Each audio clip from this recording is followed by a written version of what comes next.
नमस्कार, मैं श्याम गिरी। आप देख रहे हैं टीएफडी इंडिया न्यूज 24। टीएफडी इंडिया न्यूज 24 में आप सभी दर्शकों का स्वागत है। नीतीश कुमार की ने जो एंट्री मारी है, सम्राट चौधरी का खेल पूरा बिगड़ गया और ज्ञानेश कुमार फंस गए हैं जाल में। ज्ञानेश कुमार को लेकर के अगर पहले कहा जाए, चर्चा किया जाए तो शायद बेहतर होगा कि हमारे देश का मुख्य चुनाव आयोग की जो करनी और कथनी देश के अंदर चल रही है चुनाव प्रणाली को लेकर, बहुत चिंताजनक है। चुनाव आयोग सुधरने का नाम नहीं ले रहा है और भारतीय जनता पार्टी लोकतंत्र कुचलने के लिए निकल पड़ी। ऐसे में एक ऐसे हालात में देश आकर के खड़ा हो गया है कि अब चुनाव आयोग के गेट के सामने पूरे रात लोगों को धरना प्रदर्शन करना पड़ता है। सोचिए, भारतीय जनता पार्टी के प्रत्याशी के लिए कोई दिक्कत नहीं है, लेकिन कांग्रेस का प्रत्याशी या विपक्ष का प्रत्याशी हो उसके लिए अलग अलग चीजें हो जाती है, कानून हो जाता है। अब जो खबरें आई महाराष्ट्र के अंदर कि मीनाक्षी नटराजन मामला गरमाया, कांग्रेस ने चुनाव आयोग से मांगी सफाई। मीनाक्षी नटराजन का नामांकन निरस्त होने के विरोध में कांग्रेस ने भोपाल से दिल्ली तक आंदोलन शुरू किया है। आज भोपाल में उपवास और धरना होगा, जबकि कांग्रेस का प्रतिनिधिमंडल दिल्ली के अंदर धरने प्रदर्शन पर बैठा हुआ है। यह नई बात नहीं है। अब इसके कारण आप दर्शकों को और बताऊं, कारण क्या है कि मीनाक्षी नटराजन विवाद पर क्यों, नामांकन पर क्यों सवाल उठा है। मध्य प्रदेश में कांग्रेस प्रत्याशी मीनाक्षी नटराजन का नामांकन बिना सुधार का अवसर दिए निरस्त किए जाने पर सवाल उठाए जा रहे हैं। वहीं झारखंड में एनडीए समर्थित प्रत्याशी के नामांकन में गलतियां मिलने के बावजूद उसे सुधार का मौका देकर होल्ड पर रखा गया। कांग्रेस का आरोप है कि यह चुनाव प्रक्रिया में दोहरे मापदंड को दिखाता है और निष्पक्षता पर सवाल खड़े करता है। पार्टी का कहना है कि चुनाव आयोग का जो रिटर्निंग ऑफिसर है उसे बताना चाहिए था। अगर भारतीय जनता पार्टी के प्रत्याशी को आप दे रहे हैं तो नटराजन को भी बताना चाहिए था। और मीनाक्षी नटराजन मामले पर महुआ मोइत्रा ने आरोप लगाया कि तृणमूल कांग्रेस सांसद महुआ मोइत्रा ने मीनाक्षी नटराजन की उम्मीदवारी रद्द किए जाने को लेकर केंद्र सरकार पर गंभीर आरोप लगाए हैं। उन्होंने एक्स पर पोस्ट करते हुए कहा कि प्रधानमंत्री नरेंद्र मोदी और गृह मंत्री अमित शाह दोनों सदनों पर कब्जा करना चाहते हैं।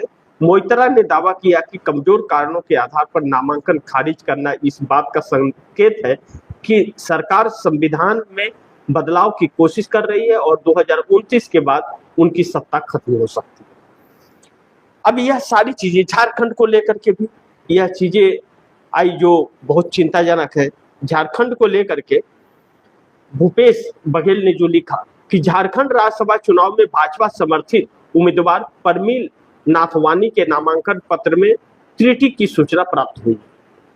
शिकायत पर सुनवाई चल रही है, लेकिन देखना यह होगा कि भाजपा समर्थित यह प्रत्याशी केवल इसलिए प्रत्याशी बने रहेंगे कि वे भाजपा का सुरक्षा कवच ले चुके हैं या फिर सम्मान नियम इन पर भी लागू होंगे और अनैतिकता की हार होगी। आगे टीवी 9 के खबरों के अनुसार टीवी 9 यह कह रहा है कि निर्दलीय उम्मीदवार परिमल का नामांकन होल्ड पर रखा गया है। झारखंड मुक्ति मोर्चा कांग्रेस के प्रत्याशी का पर्चा वैध। झारखंड में राज्यसभा के बीच निर्दलीय प्रत्याशी परिमल नाथवाड़ी के नामांकन को फिलहाल होल्ड पर रखने का फैसला लिया गया है। बताया जा रहा है कि परिमल नाथवाड़ी के नामांकन पर 3 आपत्ति दर्ज कराई गई। लगातार चुनाव आयोग अपने गुलामियों को दर्शा रहा है और भारतीय जनता पार्टी लगातार सारी मर्यादाओं को कुचलती जा रही है। यह जो सत्ता का प्यास इसका है, यह सत्ता की भूख नहीं है। यह समझना बहुत जरूरी है कि इसका इस लोकतंत्र पर कब्जा करने का भूख है। यह इस देश के लिए बहुत घातक है। आज एनडीए की बैठक दिल्ली में, गजब की लीला है। मतलब कोई इवेंट, प्रधानमंत्री नहीं, नरेंद्र मोदी को प्रधानमंत्री नहीं बनाना चाहिए, इस शख्स को प्रचार मंत्री बनाना चाहिए। क्या गजब का प्रचार प्रसार अपना करता है व्यक्ति। अब नेहरू से ज्यादा दिन यह प्रधानमंत्री रह गए, एक दिन ज्यादा हो गया इनको कार्यकाल। इसके लिए जश्न मनाने के लिए एनडीए गठबंधन की बैठक हो रही है। सोचिए, जश्न मनाने के लिए एनडीए गठबंधन की बैठक हो रही है। यह है राजनीति। नेहरू के हाथ में जब अंग्रेज जाने के बाद देश लगा था हाथ में, तो इस देश के अंदर एक सुई तक नहीं थी। और नेहरू के हाथ के आने के बाद यह जो आज पढ़ के अपने आप को विद्वान बने हुए हैं लोग, उसी कॉलेज और यूनिवर्सिटी और के अंदर और कॉलेज के अंदर, स्कूलों के अंदर, यूनिवर्सिटी के अंदर पढ़े, जिसे नेहरू ने बनाया। आप इलाज कराने उसी एम्स और मेडिकल कॉलेज में जा रहे हो कि जो उन्होंने बनाया। आपके बच्चों को और आप लोगों को नौकरियां उसी कंपनियों में मिली जिसे नेहरू ने बनाया था। मोदी ने क्या बनाया? कभी कल्पना तो करो कि वह भी कि मोदी ने बनाया क्या। इस शख्स ने इस देश को पूरा बेच दिया। जितने बने हुए चीज थे, संस्थान थे, सब बेच डाला इस शख्स ने, सिर्फ अडानी के चक्कर में पूरे देश को लुटा दिया। और अभी भी आंखें नहीं खुली तो उससे अच्छा आंखें फूट जाए कि दुनिया न देख पाए कोई, वही बेहतर। लेकिन ऐसे सरकार एक है यह जो इतिहास के काले पन्नों में दर्ज होगा। नेहरू को दुनिया पूछती थी और दुनिया इंतजार करती थी, और मोदी को दुनिया थूकती है और गाली देती है। यह फर्क है कि जिसने बनाया और जिसने 12 सालों में बेचा। अब जब प्रधानमंत्री ही मंदिर का पुजारी बन जाए, डमरू बजाने लगे और खुद भगवान बन जाए, तो फिर इस देश में प्रधानमंत्री का ही, उस पोस्ट का ही क्या जरूरत है? हटाओ सब, मारो ताला सब में। सुप्रीम कोर्ट हो, पुलिस चौकी हो, चाहे चुनाव आयोग हो, राष्ट्रपति भवन हो, सब में ताला मारो। नौटंकी किस चीज का हो रही है? खत्म करो सब। वह दिन भी आएगा 29 के बाद, फिर कोई चुनाव नहीं होगा अगर ये ऐसे ही चलता रहा। अब ऐसे में बिहार के अंदर माहौल गर्म है। एक तरफ नीतीश कुमार लालू प्रसाद यादव के समर्थन में खड़े हो गए हैं, और लालू के साथ खड़े होते सम्राट सरकार संकट में आ गई। कल लालू का जन्मदिन है और घर को सजाया जा रहा है। सम्राट चौधरी का जिद है खाली करो घर, और लालू प्रसाद यादव परिवार ने भी कहा है कि हम 15 दिन का समय हम खाली कर देंगे, उनके घर का काम चल रहा है। दूसरा आवास सम्राट चौधरी जो दे रहे हैं, लालू प्रसाद यादव के परिवार का कहना है कि हमें आपका आवास ही नहीं चाहिए, और ना ही आपकी चाहिए सिक्योरिटी, आपका कुछ नहीं चाहिए, ना सिक्योरिटी आपकी चाहिए, ना तो आपका आवास चाहिए। और कल जन्मदिन मना करके लालू परिवार कभी भी किसी भी वक्त घर छोड़ के चला जाएगा।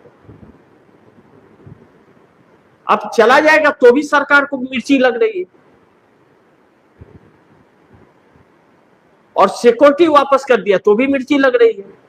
भाई आप खाली कराना चाह रहे थे तो खाली कर रहे हैं, तो आपको क्यों बुरा लग रहा है? आपका दिया हुआ मकान नहीं ले रहा है तो क्यों बुरा, किस चीज का बुरा लग रहा है आपको? सिक्योरिटी आपने कम कर दी और उसने वह भी सिक्योरिटी आपको वापस कर दी, तो आपको मिर्ची क्यों लग रही है?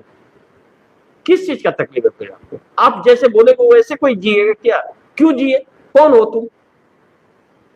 यह ढोंगी लोग जो यहाँ पर आए हुए हैं देश में, जिस संविधान को खत्म करना चाहते हैं उसी संविधान ने इनको सीएम और पीएम बनाया है।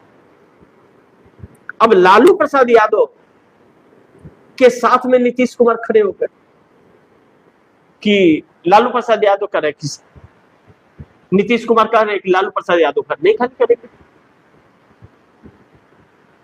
नीतीश सम्राट चौधरी कह रहे करना होगा खाली।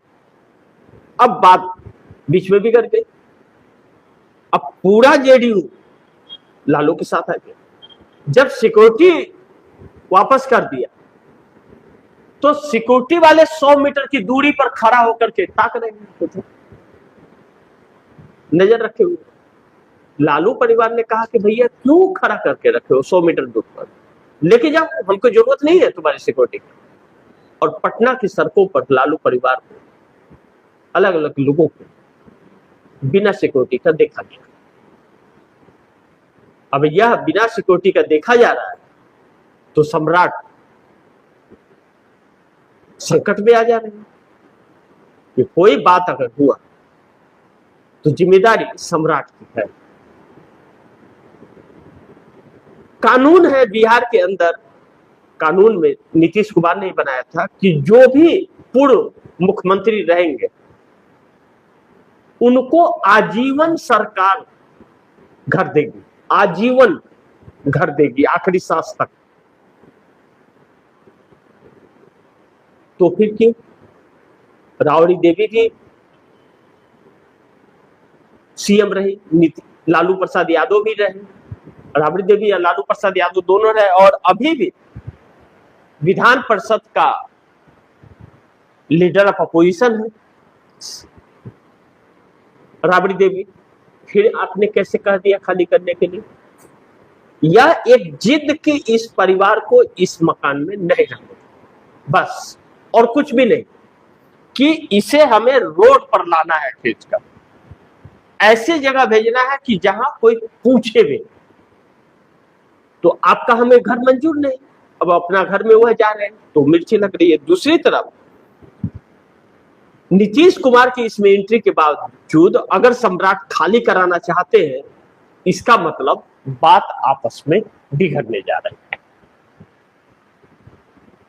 और लालू प्रसाद यादव परिवार के अंदर जो निकल करके आया कि उन्हें कुछ भी नहीं इससे फर्क पड़ता कि सम्राट चौधरी की सरकार रहती है या नहीं रहती है।